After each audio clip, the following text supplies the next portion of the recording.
बिस्मिल्लाहिर्रहमानिर्रहीम, अस्सलाम वालेकुम। बड़ा ही डिप्रेस्ड वीकेंड था। जो आवाम है वो डिप्रेशन में भी हैं, गुस्से में भी हैं, क्योंकि पिछले एक महीने की अगर सिर्फ मैं बात करूं, पिछले 3 सालों की बात नहीं कर रही, अगर मैं 15 सितंबर से 15 अक्टूबर की बात करूं तो इस बीच में 20 रुपये पर लीटर पेट्रोल बढ़ गया। अब होता क्या है कि जब पेट्रोल बढ़ता है तो खाली पेट्रोल तो नहीं बढ़ता ना, और भी बहुत सी चीज़ें हैं जिसके ऊपर उसके असरात होते हैं। आवाम की बेसिक नेसेसिटी जैसे घी है वो आवाम की पहुंच से दूर हो गया है। बिजली की प्राइसेस 2.5 रुपये पर यूनिट बिजली जो है लगभग वो फिर बढ़ गई है। सो हर चीज़ जो है वो आम आवाम की दस्तरस से दूर होती चली जा रही है।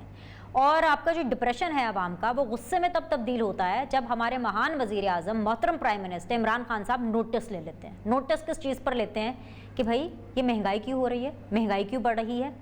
मज़े की बात यह है कि इस हुकूमत ने अपने तौर तरीके और अपने पैटर्न भी चेंज कर लिए हैं। आवाम को राहत देने के लिए बिल्कुल चेंज नहीं किए, अपने आप को और अपनी हुकूमत को बचाने के लिए चेंज किए। अब पैटर्न क्या है कि पहले क्या होता था कि जी कुछ भी पाकिस्तान में बुरा हो रहा है, ख़ास तौर पे अगर महंगाई की बात करें, बिकॉज एक अवामी इशू है और इसका डायरेक्ट रिएक्शन आता है। अवाम गुस्सा दिखाते हैं, अपनी फ्रस्ट्रेशन दिखाते हैं, गालियाँ देते हैं, तनकीद करते हैं हुकूमत पर। और महंगाई का जो सारा मलबा था वो पिछले 3 सालों में डालते रहे पाकिस्तान तहरीक इंसाफ की जो हुकूमत है वो अपोजिशन पर, पिछली हुकूमतों पर, कि भाई पिछली हुकूमतें थी, उन्होंने गलत पॉलिसीज़ इख्तियार की जिसकी वजह से हम महंगाई को कंट्रोल नहीं कर पा रहे। अब जब ये देखा कि 3 साल हो गए हैं और अब ये मंजन जो ब्लेम गेमिंग वाला मंजन है वो नहीं बिक रहा है, आवाम नहीं सुन रहे हैं, आवाम को किसी सूरत रिलीफ नहीं मिल रहा है और वो रिलीफ मांग रहे हैं और वो डेस्परेट हैं इस टाइम पर, तो फिर उन्होंने क्या किया कि इन्होंने आलमी मंडी पर डाल दिया कि जो भी महंगाई हो रही है, जो भी प्राइस हाइक हो रहा है, जिस भी मद में, जिस भी जगह पर, वो आलमी मंडी की वजह से हो रहा है। तो वो तो एक आलमी इशू है, चले मान लेते हैं जी, अगर ये आलमी मंडी का इशू है और इंटरनेशनल इशू है तो भाई जो पाकिस्तान के इशूज़ है, मोहतरम वज़ीर आज़म, मोहतरम पाकिस्तान तहरीक इंसाफ की हुकूमत, आप वो एड्रेस कर लीजिए। क्या पाकिस्तान के इंटरनल इशूज़ कम तो नहीं है? गिनवाना शुरू करूँगी, आज का शो ख़त्म हो जाएगा लेकिन इशूज़ ख़त्म नहीं होंगे। मज़े की बात यह भी है कि सवाल तो पूछा जाएगा, और सवाल ये भी पूछा जाएगा कि जब आप ऑपोजिशन में थे तो तब तो कीमतें उस टाइम की हुकूमत बढ़ाया करती थी, तब कौन सी राइवेंट से प्राइस लिस्ट आती थी, तब कौन सी जो समरीज़ हैं वो राइवेंट से आया करती थी, तब तो आप यही कहते थे कि हुकूमत जिम्मेदार है। तो जब आप हुकूमत में हैं तो फिर इसकी जिम्मेदारी आप आलमी मंडी पर क्यों डाल सकते हैं? सच ये है कि वज़ीर आज़म हो, इनकी काबीना हो, कैबिनेट का एक एक मेंबर इस चीज़ का जिम्मेदार है, क्योंकि वो साइन करते हैं और वो नोटिफिकेशन निकालते हैं, उनकी इजाज़त से, उनके नॉलेज में, उनकी नो हाउ में होता है कि अब इस टाइम पर इस चीज़ के इतने इतने पैसे बढ़ने वाले हैं। लेकिन फ़र्क क्यों नहीं पड़ता? इसलिए क्योंकि वही मोहतरम प्राइम मिनिस्टर, वही मोहतरम प्राइम मिनिस्टर की कैबिनेट, बल्कि उनकी फैमिलीज़ तक पेट्रोल भी हमारे यानी आवाम के पैसों का इस्तेमाल करते हैं, यहाँ तक कि जो गाड़ियों में वो ट्रैवल करते हैं वो भी पर्क्स की मद में आम आवाम के टैक्स के पैसों से दी जाती हैं। सो जब तक ये तमाम लोग, ये पाकिस्तान की तमाम अशराफिया और हुक्मरान अपने पल्ले से पेट्रोल डालकर अपने दफ्तर नहीं जाएंगे, इनको पता नहीं चलेगा कि जब पेट्रोल महंगा होता है तो क्या क़यामत आती है आम आदमी पर। जब तक ये लोग आवाम के टैक्स के पैसों से थोड़ी सी अपनी राहत को, अपनी फैसिलिटीज़ को सैक्रिफाइस नहीं करेंगे, तब तक आम आवाम पर, गरीब आवाम पर, मिडिल क्लास तबके पर इन सब आलमी इश्यूज़ का प्रेशर आएगा। सवाल एक ही है आज के पूरे शो में कि अगर इतना बड़ा आलमी इशू है और अगर इतना बड़ा इंटरनेशनल इशू है और पूरी कौम को इसको भुगतना है, तो मेरे हुक्मरान और मेरी अशराफिया उसका रत्ती भर बर्डन क्यों नहीं उठा पा रहे, क्यों नहीं सरेंडर कर देते अपने पक्ष कि आम आवाम को राहत मिले। आज के पैनलिस्ट आपके सामने रखती हूँ। जाफर इकबाल होंगे जी, PMLN से हमें ज्वाइन कर रहे हैं, बहुत बहुत शुक्रिया ज्वाइन करने के लिए। तैमूर तालपुर साहब होंगे, सूबाई वजीर हैं, पाकिस्तान पीपल्स पार्टी को रिप्रेजेंट कर रहे हैं, अस्सलाम वालेकुम, खुश आमदीद। हमें हुकूमत से ज्वाइन कर रहे हैं जी उस्मान सईद बसरा साहब, तर्जुमान है पंजाब गवर्नमेंट के, उनसे तो आज बहुत सी चीज़ें पूछनी है। अस्सलाम वालेकुम उस्मान, आपको आवाज़ आ रही है? सवाल रखूँ आपके सामने? जी बिल्कुल आ रही है।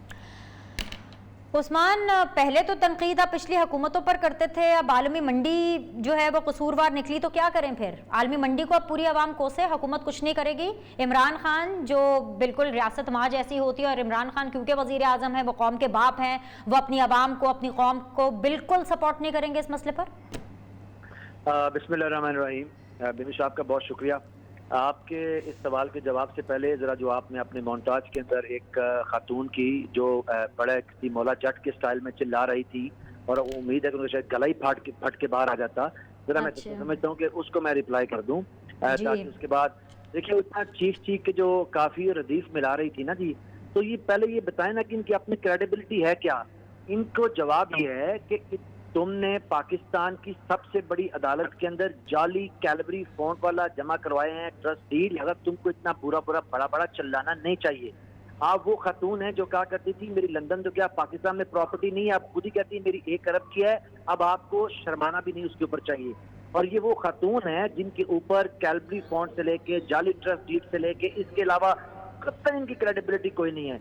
लिहाजा ये जो प्राइम मिनिस्टर के ऊपर बात करती हैं तो ये तो आसमान की तरफ मुंह करके थूकने के बराबर है। एक सजा याफ्ता खातून जो के जमानत के ऊपर बाहर हैं, जिनके वालिद पाकिस्तान से भाग चुके हैं, जिनके भाई मफरूर इश्तिहारी हैं, जो टीटियों के केस में पूरा खानदान फेस कर रहा है। मेरे ख्याल में जब वो तनकीद करें, इस तरह की बातें करें तो हमारी तो हंसी नहीं रुकती कि देखिए अब इन पत्थरों को जुबान मिली तो कहाँ बरस रहे हैं। अब दूसरी बात आपने कहा कि रियासत होगी माँ के जैसी। रियासत माँ के जैसी है ना जी। रियासत माँ के जैसी है कि जब ऐसी पेट्रोलियम की मसनूआत के ऊपर 57% रियासत टैक्स दिया करती थी जब पिछली हुकूमत में, आज इमरान खान की लीडरशिप के अंदर रियासत माँ के जैसी तो वो 7% है। जब सेल्स टैक्स जो है वो रिड्यूस करके जब वो रियासत को चलाया करते थे, जब माँ जैसी नहीं थी रियासत और मॉडल टाउन वाली रियासत थी, तो तब हम देखा 17% सेल टैक्स था, आज वो 4% सेल टैक्स है।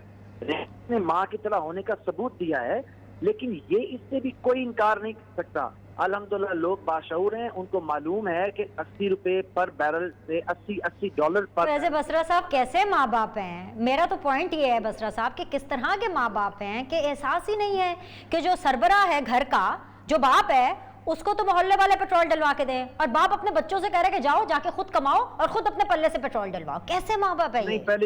पहली बात तो मैं बिनेश आपकी इस बात से थोड़ा सा डिसएग्री भी करता हूँ, लेकिन पार्शली एग्री करता हूँ कि कुछ लोग गवर्नमेंट के अंदर हैं जो गवर्नमेंट उनको पेट्रोल डलवा के देती है। लेकिन मैं जो आपसे बात कर रहा हूँ, जो मैं अपनी गवर्नमेंट को रिप्रेजेंट कर रहा हूँ, मैं अल्हम्दुलिल्लाह अपने हक हलाल के पैसों से खुद पेट्रोल डलवाता हूँ।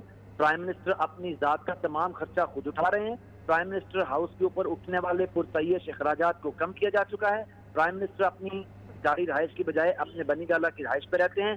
दादा जो हुक्मरान है, जो सरबराह है, वालिद है एक हैसियत में, वो तो अपना फर्ज अदा कर रहा है। लेकिन ये भी बिनिश को बताना चाहिए कि मैं जिस बिनिश को मैं जानता हूँ उसकी सहाफत जो है ना, वो किसी भी शैडो ऑफ डाउट से दूसरी तरफ खड़ी हुई है। उस बिनिश को बताना चाहिए कि आज दुनिया के अंदर तेल अपनी 3 साल की बुलंद तरीन सतह के ऊपर बिक रहा है। पाकिस्तान को उससे इस्तिस्ना नहीं है। तेल मेरे गुजरांवाला से नहीं निकलता, ये मैं भी अपने एक जगह बैठा हूँ, गागेवाला से नहीं तेल निकलता, ये निकलता है बाहर के मुल्कों से जिसको ओपेक बेचती है, वो रेट मुकर्रर करते हैं। पूरी दुनिया में महंगाई की तरह इंटरनेशनल इकोनॉमिक सर्वे कह रहा है 15% है। ये पाकिस्तान को उससे इस्तिस्ना है। गवर्नमेंट ने पकड़ के दुनिया की बड़ी बड़ी मईशतों का जनाजा निकाल दिया है। अमेरिका से लेकर ऑस्ट्रेलिया के एक तरफ से लेके बरतानिया से लेके न्यूजीलैंड तक हर तरफ महंगाई 15% है एवरेजली। पाकिस्तान उससे मुस्तस्ना कैसे हो सकता है? हाँ, आपकी बात ठीक है, हालात मुश्किल हैं, वक्त मुश्किल है, लेकिन क्या बसरा साहब कैसे सरबराह ममलिकत हैं? ओगरा भेजती है ना रिकमेंडेशन, ओगरा सिफारिश भेजती है ना। ओगरा ने आपको समरी भेजी 5 रुपए पेट्रोल बढ़ाने की। वजीर आजम को सब कुछ पता है, ओगरा को कुछ नहीं पता होगा और किसी को कुछ नहीं पता कि पेट्रोल कितना बढ़ाना है। आपने 11 रुपए बढ़ा दिए, एक महीने में 20 रुपए पर लीटर बढ़ा दिए। इसकी लॉजिक देना। नहीं जी, देखिए मैं दोबारा से बिनिश आपकी खिदमत में अर्ज करूंगा। देखिए मैं तो उस बात के ऊपर तबसरा कर सकता हूँ जो बात मेरे सामने डॉक्यूमेंटेड सूरत के अंदर खड़ी हो। मैं उस बात पे कतई तबसरा नहीं कर सकता हूँ जो कि फेसबुक से उठा के खास किस्म के व्हाट्सएप ग्रुप्स के अंदर भेजी जा रही है। मुझे मालूम है कि ये एक डिफेक्टिव किस्म की खबर है और क्योंकि मेरे सामने इसकी हकीकत नहीं है, मेरे ख्याल में मैं इस पर तबसरा नहीं करूंगा। बिल्कुल इलॉजिकल बात। सर मैं आपको वसूख से बता रही हूँ, मैं स्क्रीन पे चला देती हूँ सर। असल में पता क्या है, मुझे स्क्रीन पे चलाने में कोई दिक्कत नहीं है, आप तीनों हजरात को आउट करना पड़ेगा। सर चला दीजिए स्क्रीन पर। सर मैं गारंटी ले रही हूँ इस खबर की, आप सुन लीजिए। मैं गारंटी की। जी जी बताइए। मेरी सुन लीजिए जी सर, आपको सुनने के लिए बैठे हैं, सुनने के लिए बैठे हैं। जी सुनाइए। आपने कौन सा मेरे कहने पे, मेरे शो करने से आपने 2 रुपए कम कर देने हैं पेट्रोल के? सुनाइए, जितना आपका दिल करता है सुनाइए। जी देखिए बिनेश, आज जब मैं आपसे बात कर रहा हूँ, कोई शक नहीं है कि इस मुल्क में ही नहीं पूरी दुनिया 15% एवरेज महंगाई का शिकार है और पाकिस्तान उससे इस्तिस्ना हासिल किए हुए नहीं है। जब मैं आपसे बात कर रहा हूं तो मैं बिल्कुल आपको ये क्रेडिबल बता रहा हूं, वसूख से बता रहा हूं कि पाकिस्तान के अंदर आज भी बिकने वाले तेल समेत दूसरी बहुत सी कमोडिटीज की कीमत रीजन में बाकी मुल्कों से कम है। लेकिन इसके बावजूद मैं ये नहीं कह रहा हूं कि महंगाई नहीं है, मुश्किल हालात हैं, मुश्किल हालात हैं। लेकिन इसमें से कौमें मुश्किल हालात से गुजरा करती हैं। हम अकेले नहीं गुजर रहे, आपके भाई ने भारत। अच्छा जी बसरा साहब चलें, अब आप मेरे साथ रहिए, आपको बहुत सुन लिया, वापस दोबारा आके सुनूंगी, लेकिन अब आप ज़रा अपनी ऑपोजिशन को भी सुन लें, मतलब मैं तो सुनना चाहूँगी। जाफर भाई बहुत शुक्रिया सर ज्वाइन करने के लिए। सर 16 सितंबर को 5 रुपये बढ़ते हैं पेट्रोल में, 1 अक्टूबर को 4 रुपये बढ़ते हैं, उसके बाद फिर हम देखते हैं कि 16 अक्टूबर को 11 रुपये फी लीटर पेट्रोल की मद में बढ़ जाते हैं। टोटल एक महीने में, मैं बाकी 3 साल की सर बात ही नहीं कर रही और पिछले 3 साल की बात मैंने किसी को करने भी नहीं देनी, पिछले एक महीने में 20 रुपये पर लीटर पेट्रोल बढ़ गया है। सर हाथ जोड़ के मैं आपसे सवाल पूछ रही हूँ, ऑपोजिशन तकरीर के अलावा, शहबाज शरीफ साहब पार्लियामेंट के फ्लोर पर होम्योपैथिक तकरीर करने के अलावा कुछ कर सकते हैं कि आवाम को राहत मिले और वो सुकून से पेट्रोल डलवा सके अपनी बाइक्स में, अपनी गाड़ियों में और अपने अपने कामों पे जा सकें? बहुत शुक्रिया बिनिश। देखिए, अगर तो शहबाज शरीफ साहब की कोई बहुत शोला बयानी या मेरी शोला बयानी से पेट्रोल कम हो सकता है तो हम हाजिर हैं। अगर हमारे अपने सर फाड़ने से कुछ बनता है, देखिए जो काम हुकूमत के करने का, मैं और आप और सारी ओपोजिशन हुकूमत के सामने अपनी दुख और तकलीफ रख सकते हैं, ये इख्तियार हुकूमत का है।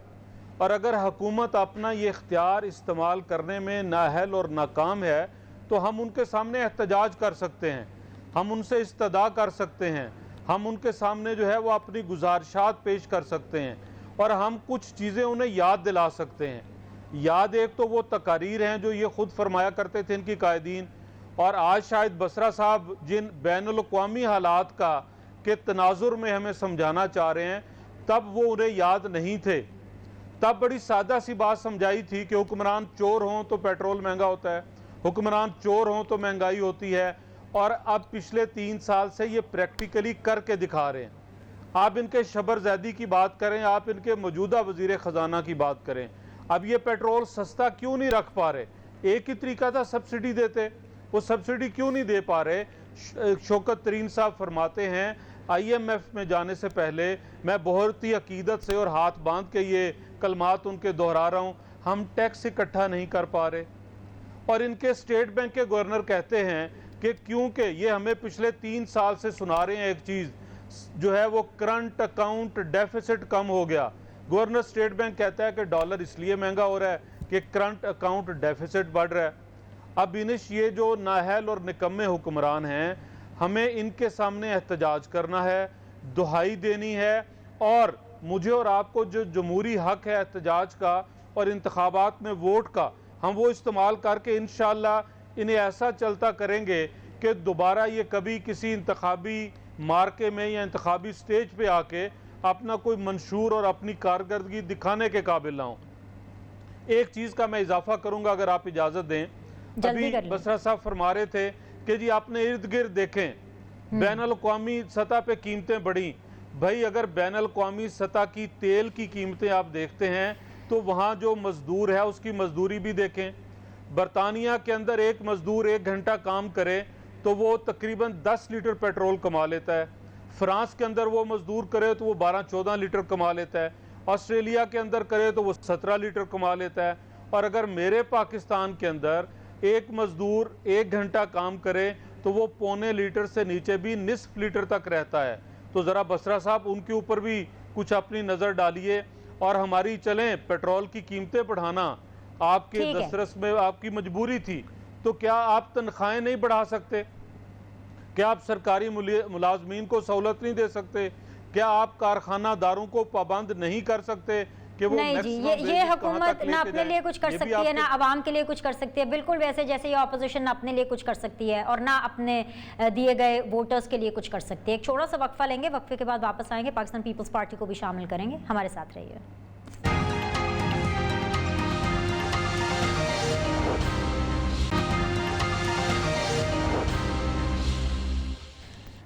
ब्रेक के बाद आप लोग को खुशामदीद कहते हैं। तैमूर तालपुर सूबाई वज़ीर सिंध हैं, जाफ़र इकबाल हैं हमारे साथ, एंड उस्मान बसरा साहब हैं हमारे साथ पाकिस्तान तहरीक इंसाफ से। तैमूर, ऑब्वियसली हम तो बात कर रहे हैं महंगाई पर, मुझे पता है कि आप इस पर बात करना चाहेंगे कि हुकूमत की क्या परफॉर्मेंस है। बिल्कुल वैसे जैसे कल बड़ी शिद्दत से, बड़े एग्रेशन से, बड़े खूबसूरती से बिलावल भुट्टो ने कल इमरान खान और उसकी हुकूमत को खूब आड़े हाथों लिया लेकिन भाई इसमें मीडिया का क्या कसूर है? पहले आप मुझे ये बताइए कि अगर आप पाकिस्तान की सियासत में इररेलेवेंट है इस टाइम पर, तो उसका गुस्सा आप मीडिया पर क्यों निकाल रहे हैं? पहले आप खुद सुनिए कि आपके चेयरमैन क्या कह रहे हैं और फिर उस पर कॉमेंट कीजिएगा। सुनवाइए। मुल्क के अवाम से अपील है कि आप इस मीडिया की किरदार कशी पे यकीन ना करें।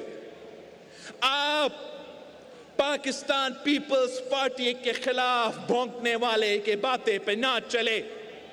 आप हमारा तारीख नाम में रखे। Taimur, what's wrong with Bilawal? It's so unlike Bilawal. क्या हो गया? किस बात का गुस्सा है? आप खुद ही कुछ नहीं कर पा रहे पाकिस्तान की सियासत में, गुस्सा हम मीडिया वालों पर। ऐसे तो इमरान खान साहब भी नहीं बोलते। बिस्मिल्लाहिर्रहमानिर्रहीम। विनेश, एक्चुअली आपको ये बात समझनी चाहिए, पहले भी कभी चेयरमैन साहब ने इस किस्म का गुस्से का इजहार नहीं किया और हमारा डिस्कशन भी हुआ था इस के बाद। एक्चुअली कुछ चैनल्स हैं, अगर आप कहेंगे मैं उनका नाम भी ले लूंगा, not at all neo, never neo, very very few limited channels जो बहुत ज्यादती कर रहे हैं, इतनी ज्यादती कर रहे हैं हमारे साथ कि हमारे अच्छे कामों को भी, जिसके लिए दुनिया जिनको सराह रही है, उनको भी गलत सलत करके पेश करते हैं। जो हमारी जो चीजें जो लोग लाइक कर रहे हैं उनके बारे में कितना से क्रिटिसाइज करें, और उसके साथ साथ वो भी चले, हमें कबूल है, you have the right to criticise, ये आप कर सकते हैं, आपका जमहूरी हक है। और उसके साथ साथ झूठे इल्जाम लगाना हम पर, मन गढ़ंत स्टोरियां बनाना हमारे ऊपर, उससे हम फ्रस्ट्रेट वाकई हो गए हैं, हमें नहीं होना चाहिए था। और मैं एक बार फिर बता दूं कि this was not in general at all, this was specified to a certain channel. बहुत अच्छी बात है तैमूर कि आपने इसको क्लियर किया, लेकिन उससे ज्यादा अच्छी बात होती कि अगर बिलावल इसको खुद जलसे में खड़े होकर क्लियर करते। आप कह रहे थे कि आप नाम ले लेंगे, आप इस प्लेटफॉर्म के ऊपर कैसे मैं आपको अलाउ कर दूं उन चैनल्स या उन प्रोग्राम्स या उन एंकर्स के बारे में नाम लेना जिनका नाम बिलावल ने जलसे में या उस प्लेटफॉर्म पे लेना पसंद नहीं किया। आपने तो बाद में एक्सप्लेनेशन जो चाहे मर्जी दे, जो आप भी दे रहे हैं, लेकिन बिलावल ने सबको एक साथ एक लाइन पर खड़ा कर दिया, जिसके ऊपर ऑब्वियसली तमाम मीडिया एहतजाज करेगा, क्योंकि हमने ये तर्ज सियासत पाकिस्तान पीपल्स पार्टी का कभी नहीं देखा। ना जरदारी साहब का था जब वो प्रेसिडेंट हाउस में थे, ना बेनजीर भुट्टो साहिबा का रहा है। हमेशा से पाकिस्तान पीपल्स पार्टी ने तनकीद हो, चाहे पर्सनल लेवल पर क्यों ना हो, हमेशा उसे खंदा पेशानी से लिया है। तो मैं ये समझूं और मैं ये मानूं कि Bilawal Bhutto has lost it, उनसे अब तनकीद बर्दाश्त नहीं हो रही है, वो फ्रस्ट्रेशन में चले गए हैं क्योंकि वो सियासत में कुछ नहीं कर पा रहे। अल्हम्दुलिल्लाह हम सियासत में बड़ी अच्छी तरह से परफॉर्म कर रहे हैं, हमने हुकूमत को आड़े हाथों लिया हुआ है। पीटीआई के लोग पीटीआई छोड़ के शमूलियत कर रहे हैं, यहाँ तक कि आपको पता है 2 पीटीआई के सिटिंग एमपीएस शहरियार शहर और अबरू साहब Pakistan Peoples Party MPA PTI के होते हुए ज्वाइन कर चुके हैं। आपकी जो वो बड़ी बड़ी बातें करते थे प्लेयर्स जो थे वो परेशान बैठे हुए हैं। तो हमारे पास चिढ़ने की, घबराने की कोई जरूरत नहीं है। घबराने का टाइम मेरे ख्याल से पीटीआई का है, क्योंकि आपने देखा है जिस तरह से इनका जो हाल है बलूचिस्तान में, इनकी हुकूमत इनके हाथ से जा रही है, इनके अपने एमपीएस इनके कंट्रोल में नहीं है। वहाँ पर पंजाब में जाते हैं तो इनके सीएम के खिलाफ इनके अपने एमपीएस जो जबान इस्तेमाल करते हैं और उनकी परफॉर्मेंस पे जो आरोप लगाते हैं वो भी आपके सामने है, कोई छुपे टुपे नहीं है। और कराची का जो हाल है, इन्होंने एक सर्टिफाइड लैंड ग्रैबर जो पूरी दुनिया जानती है कि पीएचडी की है चाइना कटिंग में, उसको उन्होंने लीडर ऑफ अपोजिशन बना दिया और बाकी सारे मेंबर्स उसके खिलाफ हैं। वो अलग ग्रुपिंग खुरम शेर जमान ने की हुई है और खुरम शेर जमान के साथ जो इनके पुराने लीडर ऑपोजिशन थे वो मिले हुए, तो इनकी तो पूरी हर जगह गतफड़ हुई हुई है, इनके कहीं पर कोई चीज इनके कंट्रोल में नहीं है। तो हमें तो बैठ के एंजॉय करना है। We are watching a ship sink like the Titanic did. हाँ, तो वॉच इट विद पेशेंस ना, और एंजॉय करें ना। आप लोग तो you people are feeling the heat. मैं वापस आती हूँ जरा, आपने हुकूमत को कहा कि हुकूमत के लिए डरने की बात है, मैं जरा उनसे बात कर लूँ। उस्मान, आपने सुना पाकिस्तान पीपल्स पार्टी ने क्या कहा, आपने ये भी सुना कि पीएमएलएन ने क्या कहा, लेकिन मैं आपके सामने सीधा सवाल रख रही हूँ। मुझे ये नहीं पता कि इनकी बातों से आपको कितनी घबराहट हो रही है या डर लग रहा है, लेकिन एक खबर ऐसी जरूर है जिसकी तस्दीक फाइनेंस मिनिस्ट्री कर रही है, और ये जरूर कंसर्निंग है, क्योंकि ऐसे टाइम पर जब एक आलमी क्राइसिस है, पेट्रोलियम की प्राइसेस बढ़ रही हैं, महंगाई अरूज पर है, ऐसे में उस्मान बुज़दार सरकार और उनकी जो पूरी काबीना है उनके लिए 46 नई गाड़ियां आ रही हैं, वो भी 1800 सीसी। मतलब अगर आप कैलकुलेट करें, मुझे तो लगता है मेरा कैलकुलेटर ही फट जाएगा इतना कैलकुलेशन करने से, कोई लाखों करोड़ों की बात चली गई ऊपर। और किसी वजीर ने, किसी मुशीर ने ये सरेंडर करने की जरूरत नहीं की, सिवाय एक शख्स के जो कि है अलीम खान। और मैं इसलिए उनका नाम इस प्लेटफॉर्म पे लेना चाहूंगी क्योंकि he is the only one जिन्होंने बोला कि जी मुझे नई गाड़ी की जरूरत नहीं है। तो आउट ऑफ 46 नई गाड़ियां 1800 सीसी अप्रूवल हो चुका है और अब वो काबीना को देंगे। तो अगर इतने बुरे हालात है तो ये तो कम से कम सरेंडर करा देते। अच्छा, सबसे पहले तो मैं जरा थोड़ा सा बात कर लूं। मेरे दोनों भाइयों ने बड़ी अच्छी खूबसूरत बात की। आपने जो भी सवाल किया उन्होंने बिल्कुल उसको कोई एड्रेस नहीं किया।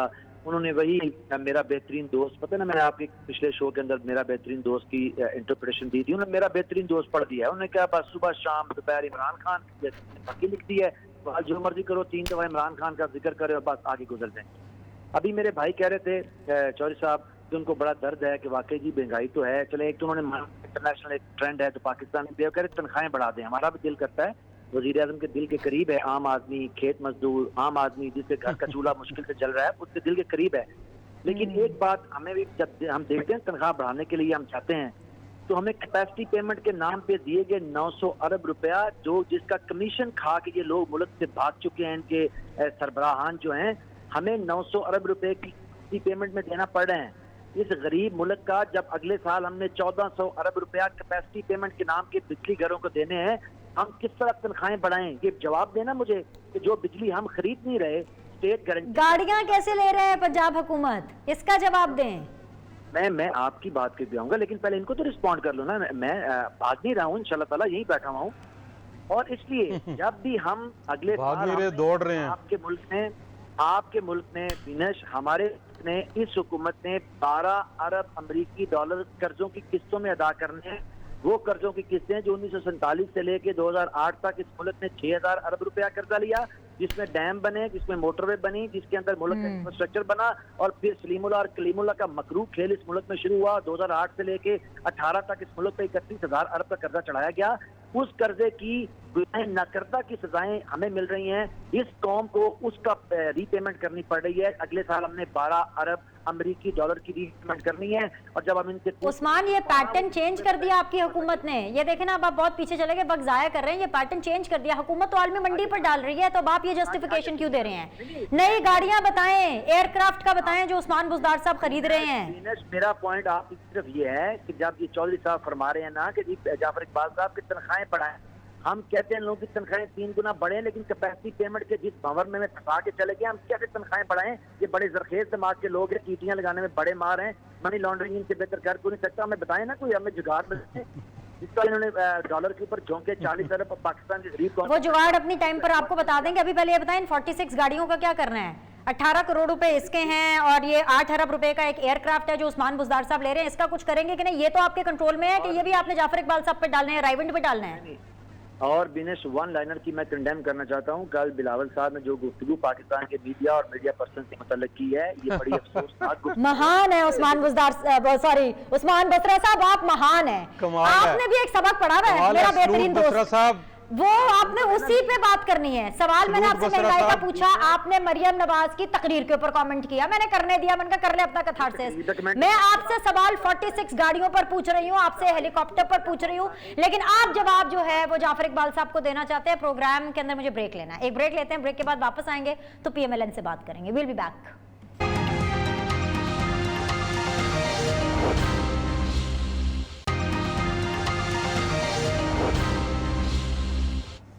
वेलकम बैक जी। जाफर इकबाल साहब, ये जो जमहूरियत की और जिस आइन की आप लोग बात करते हैं, जिस आइन और जमहूरियत की हम बात करते हैं, ये हमें एक पुरअमन एहतजाज करने का हक देती है, ये हमारा राइट होता है। आप बड़े आराम से कह देते हैं, पिछले सेगमेंट में भी आपने बोला कि अवाम खुद बाहर निकले, अवाम करे। अवाम खुद अपनी दिहाड़ी छोड़ के, अपना कामकाज छोड़ के कैसे बाहर निकलेगी?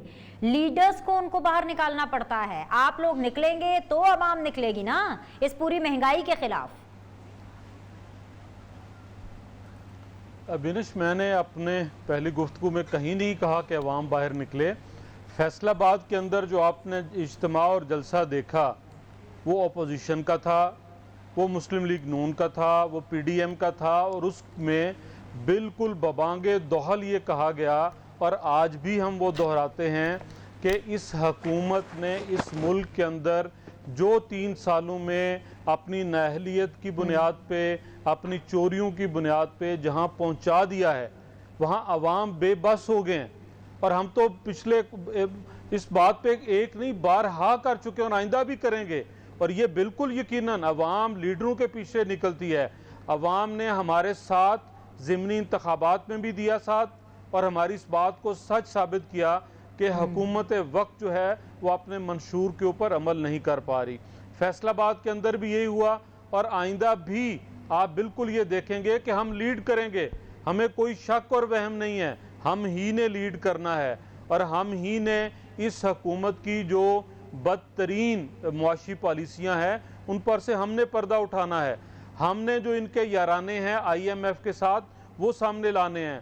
हमने इनकी वो सारी चीज़ें जो अकरबा परवरी में आती है कि अपने जितने ATMs हैं उनको नवाजा जाए, मुल्क जाए भाड़ के अंदर, हम ही ने वो बात करनी है, पहले भी की और आइंदा भी करेंगे। और सिर्फ यही नहीं करते, हम इससे एक कदम आगे भी जाते हैं। ठीक है, मियाँ नवाज शरीफ हों, मरियम बीबी हो या मुझ जैसा एक कारकुन हो, हम तो इनको लाने वालों से भी पूछते हैं कि भाई आपने ये सौगात दी, आपकी ये भला किया आपने, आप लेके आए और आज ये सब कुछ आपके और हमारे गले पड़ा हुआ है। बिल्कुल हमें इस बात का अदराक है। और आज कौमी असम्बली के अंदर शहबाज शरीफ साहब ने जो उनकी गुफ्तगू है, ज़रा निकालिए टेप, कि पंजाब के अंदर मुफ्त अदवायात और टेस्ट जो थे वो इस हुकूमत ने ख़त्म कर दिए। आज इनसे सर हम उस बारे में बहुत दफ़ा बात कर चुके, बड़ी बोरिंग तकरीर थी, डोंट माइंड। क्या तकरीर अभी निकाल के क्या सुनवाऊं पता है, मुझे आपका कमेंट मिल गया। देखें, वो आपका अपना नुक्ता नजर है। हाँ। अगर आपके लिए वो बोरिंग थी तो मेरे लिए वो बोरिंग नहीं थी। मेरे सर डिलेड थी ना, महंगाई जो अद्वियात हैं वो बंद हुए, टेस्ट की प्राइसेस इंक्रीज हुए, बहुत टाइम हो गया, अब तो आगे बढ़े ना, मतलब अब तो और इतना सब कुछ हो रहा है। ये तो बहुत पहले, ये तो पिछले राउंड में कर चुके। तो हम बिल्कुल एक एक चीज के ऊपर बिनिश एक एक चीज के ऊपर बात कर रहे हैं कि पेट्रोल के ऊपर बात हुई, डॉलर की आज पूछ लें, अभी आज 3 रुपए बढ़ गया, 173 पे चला गया। चले आ गया आपका पॉइंट। मुझे आखिरी प्लीज 1.5 मिनट जरा पीपल्स पार्टी को देने दीजिए, उनको जरा बहुत कम वक्त मिला है बिकॉज तैमूर साहब जरा हमें उन्होंने लेट ही ज्वाइन किया। जी तैमूर साहब जरा अपना कमेंट दे दीजिए, कल जो बातें बिलावल साहब ने की हैं और आज जो आपने बातें PTI की शो में सुनी है, जरा कमेंट करें भाई, क्या करना है, ऐसे ही चलाना है जब तक इलेक्शन नहीं होते? देखिए जी, ऐसे मामला अब चल नहीं सकता। अब आप देखें क्या फ़र्क क्या आ गया, डिफरेंसेस क्या बन गए हैं। जो इनको लेके आए थे सेलेक्टर्स ही सेलेक्टेड से बेजार तंग हो गए हैं। तो इनके लिए इश्यूज जो हैं अब बहुत बढ़ चुके हैं, अवाम इनके खिलाफ हो गई है, इनके अपने MPs MNs इनको छोड़ के जा रहे हैं, इनके अपने जाले जो इनके यूथिये थे वो जो इनकी लीडरशिप के लिए अपनी के लिए बात करते हैं वो भी आपके सामने है। सोशल मीडिया पे कोई चीज़ छुपी ढकी नहीं है। इन लोगों ने हर तरफ बर्बादी कर दी है। वेदर इट इज़ जो क्राइसिस चल रहा है हमारा इकोनॉमिक, अभी इन्फ्लेशन की बात आप ले लें, हमारी डीवैल्यूएशन ऑफ रुपी को ले लें, या हमारा जो माशरा है एज सच आप उसको भी ज़रूर काउंट करें, because that is also very important. हर चीज़ के साथ साथ जो तबाही बर्बादी हमारे माशरे की हुई है, आपकी नेशनल असम्बली में पहली बार हमारी बहनों के सामने जो MNs हैं, एक दूसरे की माओ बहनों को गालियां दी गई हैं, किताबें उनके सरों पे मारी गई हैं। तो they have not left any corner जहाँ पे कोई बर्बादी कर सकते। हमारे बर्बाद आज़म ने हमारे मुल्क को बाकायदगी से बर्बाद कर दिया है। कोई काश, मैं ढूंढता हूँ बिनिश, कोई ऐसा सेक्टर मिल जाए, कहीं से कोई ऐसी चीज मिल जाए जहाँ पे कुछ पॉजिटिविटी आई हो। ढूंढे अगले शो तक ढूंढे, आई एम श्योर कुछ ना कुछ मिल जाएगा। बहुत बहुत शुक्रिया आज के लिए तीनों पैनलिस्ट का। आप लोगों से कल मुलाकात करेंगे, आपके फीडबैक का इंतजार रहेगा। सी यू सून, अल्लाह हाफ़िज़।